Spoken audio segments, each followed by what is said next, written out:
রাতে দাঁতের ব্যথা তীব্র থেকে তীব্রতর হওয়ার কারণ কি? সুপাইন পজিশন অথবা শুয়ে থাকা অবস্থায় মুখমণ্ডল এবং মুখের আশেপাশে ব্লাড সাপ্লাই বৃদ্ধি পায়, যার ফলে ইনফ্লাম ডেন্টাল পাল বা পেরিএপিক্যাল টিস্যুতে ইন্ট্রাপালপাল প্রেশার বৃদ্ধি পায়। এতে নার্ভ উদ্দীপকগুলোর উদ্দীপনা বৃদ্ধি পায়, ফলে আপনার দাঁতের ব্যথা তীব্র থেকে তীব্রতর হতে পারে।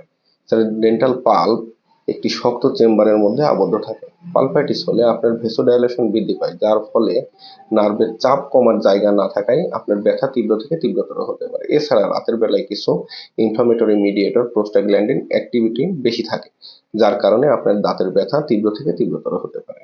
এ থেকে আপনার মুক্তি পাওয়ার উপায়: রাতে ঘুমানোর সময় মাথাটা যতটা সম্ভব উঁচু রেখে ঘুমাবেন, মুখ ভালো করে ব্রাশ করে পরিষ্কার রাখবেন, কুমকুম গরম পানি লবণ দিয়ে কিছুটা কুলিকুচি করবেন, যদি সম্ভব হয় বাইরে থেকে ঠান্ডা সেক দিবেন।